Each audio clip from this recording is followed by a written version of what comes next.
जैसे मैंने देश को मेडल दिलाया पेरिस पैरालंपिक में, तो ऐसे ही मैं और ज़्यादा मेहनत करूँ तो मैं देश में जो मेरी स्टेट की टीम है मैं उसमें सेलेक्ट होके नेशनल भी खेलूँ और दूसरे एबल खिलाड़ियों के साथ।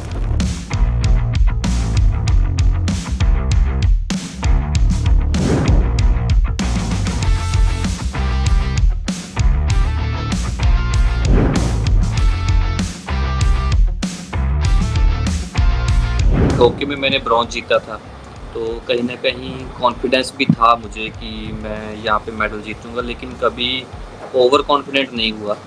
और जब पेरिस में मैच थे तो मेरा पहला मैच था जो वो काफ़ी हार्ड था, मैं बहुत टफ मैच निकला मेरा जो पहला था।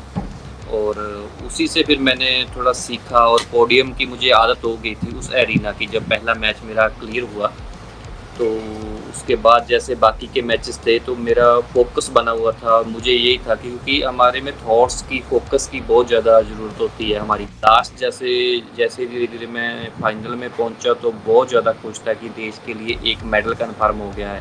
माइंड में बहुत सारी चीज़ें चलती हैं, ये आर्चरी दरअसल माइंड गेम भी है। तो मेरे दिमाग में भी उस टाइम तक ये था कि यहाँ से मेडल जीतना है। मेरे मैच जो थे वो क्वालिफ़िकेशन से 5 दिन बाद थे।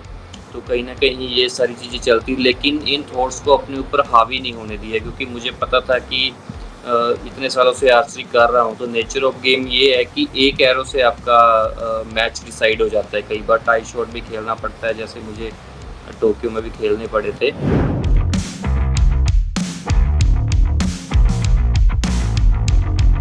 पैरा आर्चरी की शुरुआत मैंने की थी 2012 में, लंदन ओलंपिक्स के मैच देखे तो टीवी पर।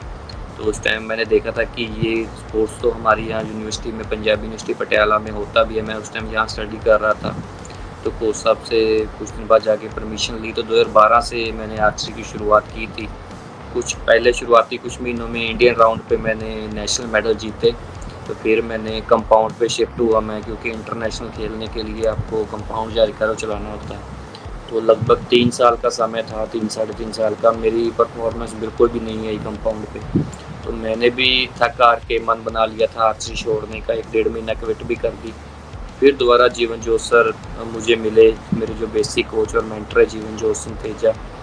तो उन्होंने मुझे आर्चरी शुरू करवाई, मुझे मेरा इवेंट चेंज किया, मुझे रिकर्व दिया। तो तब से फिर मैंने पहले साल मैंने नेशनल में ब्रॉन्ज जीते, अगले साल एक सिल्वर जीता और फिर इंडिया के लिए डेब्यू किया 2017 में। तो तब से आर्चरी की शुरुआत हुई। उसके बाद लॉकडाउन आ गया था बीच में, रिसर्च का सारा काम रुक गया था, स्पोर्ट्स भी रुक गया था। तो फिर जैसा आपने पहले पूछा कि मुझे भी खेतों में जाके प्रैक्टिस करनी पड़ी। मेरे फादर साहब, मेरे ब्रदर ने उस टाइम हमारे जो फार्म थे गाँव में, तो वहाँ पे मैंने इक्विपमेंट मँगवाया, टारगेट लगा दिया वहाँ पे। तो मैं सुबह-शाम वहाँ प्रैक्टिस करता था। तो वो भी अच्छा एक्सपीरियंस रहा।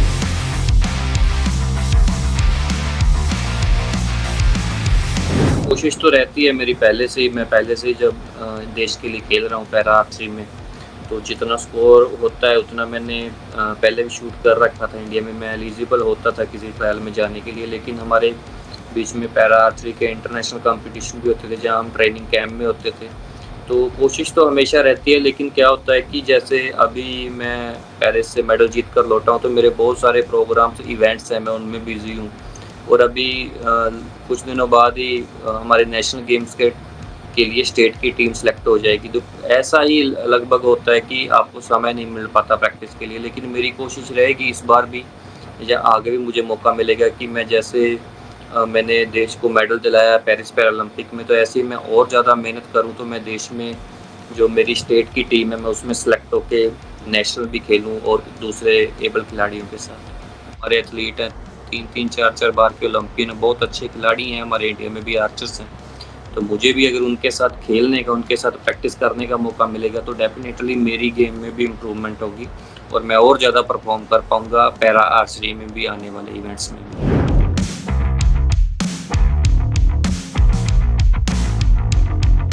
मुझे लगता है कि हम सही दिशा में काम कर रहे हैं। अगर इंडियन इंडियन आर्चरी जिस दिशा में काम कर रही है, यहाँ तक कि फ़ॉरेन जो स्पेशलिस्ट कोचेज़ हैं उनका भी यहाँ पे सेमिनार करवाए गए। इंडिया में 1 वीक का पैरालंपिक और ओलंपिक से पहले सेमिनार हुआ था, हमने भी उसमें पार्टिसिपेट किया था। तो स्कोर में कमी नहीं है, क्वालिफ़िकेशन हमारे आर्चर्स जो एबल में थे उन्होंने बहुत अच्छा किया और मैं तो उनसे जब भी मुझे मौका मिलता है मैं बहुत सारी चीज़ें सीखता हूँ। कुछ दिन हमें सोनीपत में प्रैक्टिस करने का साथ में मौका मिला था, तो मैंने उनसे ये चीज़ देखी कि क्या उनका स्केड्यूल है, कितना वो स्कोर शूट करते हैं। उनका स्कोर देखकर मुझे कॉन्फिडेंस हुआ कि हम भी मतलब शूट कर सकते हैं इतना और उसके बाद से मेरी इम्प्रूवमेंट भी हुई इन गेम्स में। और जिस प्रकार से इंडिया की परफ़ॉर्मेंस इस ओलंपिक्स में रही है, जैसे हम ब्रॉन्ज़ मेडल मिक्स टीम में ब्रॉन्ज़ मेडल तक पहुँचे, वो हालाँकि वो हम हार गए, उसके बाद भी हमारे आर्चर टॉप 8 तक, टॉप 16 तक भी गए। तो डेफ़िनेटली पिछले जो ओलंपिक्स हैं, उनके मुकाबले हमारी इस बार इम्प्रूवमेंट हुई है और मुझे पूरा यकीन है कि आगे आने वाले ओलंपिक्स में भी हम जैसे इस प्रकार हम ब्रॉन्ज़ तक पहुँचे हो, तो हम ज़रूर आगे आने वाले ओलंपिक में मेडल इवेंट तक पहुँचेंगे और मेडल भी जीत कर देंगे हमारे यहाँ से देश के लिए।